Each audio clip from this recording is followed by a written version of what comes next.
Sam Walker's love for sports made him one of the nation's top sports writers and gives him a unique voice at the Wall Street Journal.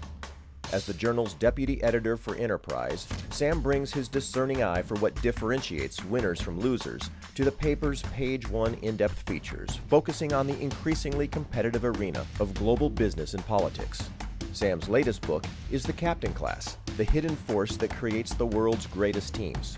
Sam himself is a two-time fantasy baseball champion, and in his first best-selling book, Fantasyland, he tells his account of applying this expertise as he attempts to win America's top fantasy baseball competition. Sam is a University of Michigan alum currently living in New York City with his wife and 2 children. Please welcome to Block Ventures XBV Chain Exchange stage, Sam Walker. I'm here to talk about leadership in the age of innovation. So, stop me if you've heard this one. An entrepreneur walks into a bar, and he takes a seat next to a wise man. Now, the wise man recognizes the entrepreneur from all the magazine covers, and he introduces himself, and he asks him a question. He says, "What's the secret to your success?" So, the entrepreneur says, "I'm a great leader." Now the wise man shakes his head and he says, "With all due respect, sir, you are definitely not a good leader." "What are you talking about? How could you possibly know if I'm a great leader?" The wise man smiles and he says, "Because you think you are." So for about 2 decades, I had a ridiculous job. And my job was that I was a sports writer and editor for the Wall Street Journal. And I didn't cover any particular team or sport. My beat was really just flying around the world and covering championships, big events, right? So I had the incredible good fortune of getting to meet a lot of the greatest teams in the history of sports up close. Michael Jordan's Chicago Bulls, the New England Patriots, the Yankees teams of the 1990s, and the great Barcelona soccer teams from the 2000s. And whenever I was around these teams, I was always fascinated. I wanted to know what made them tick. So whenever I had a moment with these athletes, I would ask them the same question. And it was a very simple question: why? Why is this team so much better than every other team? Now, their answers surprised me because they would answer the question with some pat, sort of cliched responses, but really, I could tell that they hadn't really given this an enormous amount of thought. They sort of shrugged, right? What came through loud and clear to me was that being on an incredible team like this wasn't strange. It wasn't as if aliens had invaded their bodies and were moving them for them. It didn't feel bizarre. If anything, it felt natural. It almost felt normal. It felt as if everything was just working the way that it should. I asked Tom Brady this question once, the quarterback of the New England Patriots, and he said what he often says, which is that you do your job so that everybody else will do their job. There's no big secret to it. So let's think about that for a second. Greatness is incredibly rare, and dynasties of that nature almost never happen. But when they do happen, all of us, for whatever reason, it's like we have coded into our DNA the blueprint for how to behave in this situation. We just know what to do. We know how to follow along. It's as if it's always been there. So that was the question that animated me to write this book. That's what I wanted to know. What is that thing that makes something so impossible seem so simple? So this research took me about a decade, and it came in 2 phases. The first phase was I needed a sample group. I needed to identify the greatest teams in the history of sports, right? So I looked at 25,000 teams in 37 different categories of sports all over the world since the 1880s. And I used a series of criteria to bring it down to just 17, what I believe are the 17 greatest teams in sports history. Here they are. Okay, this is my sample group. So once I had identified these teams, I had to figure out what's the thing that they have in common. Is there one thing that unifies them, right? So I started with the obvious things that I thought it would be. Talent, great coaching, brilliant tactics, money, all of these things. But to my great surprise, look, all of these teams had one or two or even three of those things, but there wasn't one quality they all had. None of those things were consistent across the board. So it wasn't that. That wasn't what I was looking for. In the end, there was only one quality that they all shared, and it was slap your forehead obvious. If you look at the beginnings and the ends of these great winning streaks, you will see that they overlap almost precisely with the arrival and departure of one player. And in every single case, that player was the captain of the team, the leader of the team. So, captains, not where I thought I would end up with my book, but what I discovered was that they were the essence. They were the only thing that connected all of these great teams, right? So I started to look at these captains. I didn't even know who some of them were. I knew the teams, but I wasn't sure who they were. And what I discovered was that they were very different people. They were from different places. They were different races and genders and played different sports, but they were very similar. And they were similar because the way they approached their work as a leader was almost always the same. But now the second surprise was something else. There were 7 traits that these leaders had in common. These were the 7 behaviors that they all shared, right? But the surprise to me was when you look at that list, there's some things on there that might be surprising, but what's really surprising is what's not on there, right? What's not on that list? Talent. There's no reason that you can't be a superstar, have great talent, and be a great leader, but it's clearly not. It wasn't relevant, it wasn't important, it wasn't necessary, it wasn't a prerequisite. What else is missing? Charisma. These captains were mostly not charismatic stars. They didn't care about personal accolades. They didn't seek the spotlight. They didn't seek endorsements. They were often role players who played in the shadows and did the thankless grunt work for the team. They were also difficult to manage. They were people who pushed back at anything they thought was getting in the way of the team's ability to win.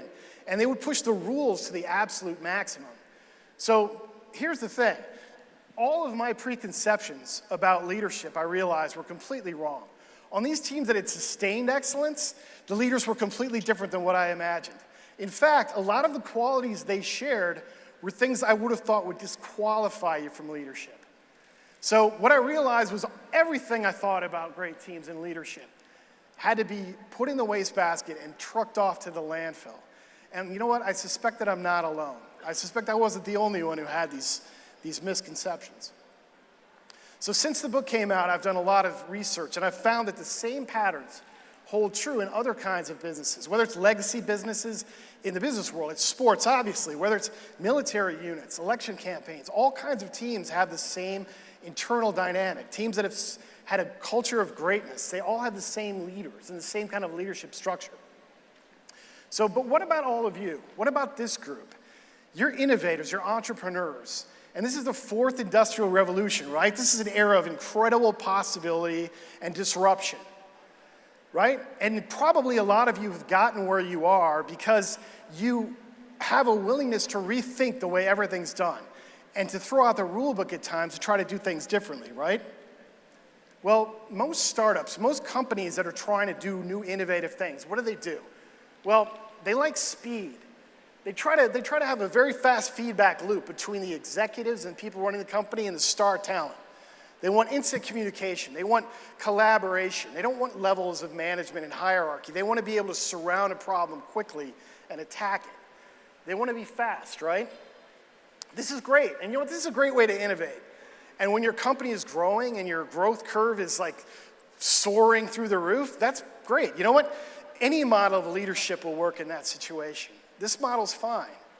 Now, what I discovered with these great teams is that if you want to sustain excellence for a long time, if you want to endure, if you want that greatness to continue, the challenge that you're going to have to overcome is what happens when you face a crisis and how your team responds. So not many of these companies think about the day when the curve flattens out or starts to fall, when you face your first real headwinds, right? You've probably seen this and you've seen what happens, right?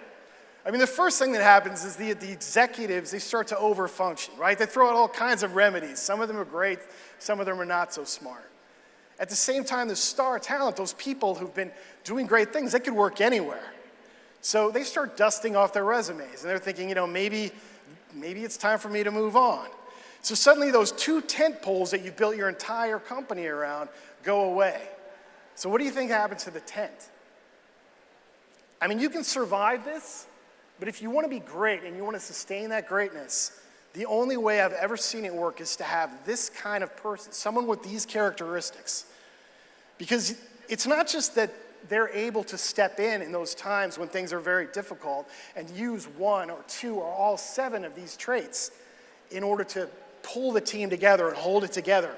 The difference is that those people that I've described, these elite captains in sports, in business, anywhere, the difference is that they don't care about their own individual advancement. They care more about the collective result. They care about the team and its meeting its goals. So they're willing to set themselves aside for the good of the team. Now, these people are often not obvious. They're not shiny. They're not people you would necessarily think were leaders, and they might not even think they're leaders themselves. But I'm telling you, in a crisis, when things are going south and it can all fall apart, they're all you have to hold you together, and they're pure gold. All right, there is one difference, though, with this current age of innovation and leadership, and that is that I think right now, people don't necessarily follow leaders. They follow problems. The bright ones care about complex problems, difficult, strange, barely solvable, but very important problems. That's what gets them motivated, right? And leading a team like that is a different sort of challenge. Okay, Einstein said something very interesting about this. He said that if he had an hour to solve a problem and his life depended on finding the right solution, he would spend 55 minutes thinking about the problem and only 5 minutes trying to figure out a way to solve it. This is very prescient and important right now because think about these technologies, AI and blockchain. What are they? I mean, ultimately, once they're figured out and everyone is putting them to use, they're basically tools that allow us to solve problems, right? There are incredible ways to solve problems that will change everything. But in that, you have to think about once that technology is with us and once it's functional, then what's your team's job going to be? Your team's responsibility is going to be to identify those problems, to figure out what problems you can solve. And in order to do that, what do you have to do? You have to talk to people. You have to listen deeply to people and what they need. And you have to understand the needs they have that they might not even think could ever be met. And then you have to apply those tools to solve them, right? So as these machines get more IQ, your teams and your leadership needs more EQ. And this is very important. So when you're thinking about the future and you're thinking about these teams, it's an incredible leadership challenge that you face. These teams that are going to innovate and succeed in this atmosphere, they have to have incredible unity, and they have to have selflessness, and they have to have great motivation, but they also need to be able to fight, and they need to be able to argue, and they need to be able to overcome those things and to move on and to move beyond them as well. So this is a great leadership challenge, and the only kind of leader that I've ever seen that can accomplish this is the profile that I'm showing you tonight. So Tom Brady. Okay, I talked about him a little bit earlier, and in the Super Bowl about a couple of years ago, he won his 5th Super Bowl. And there's no question statistically that he was the greatest quarterback of all time, right? So he's on the field right afterwards with the adrenaline flowing, the confetti falling, and Mark Wahlberg comes running over, right?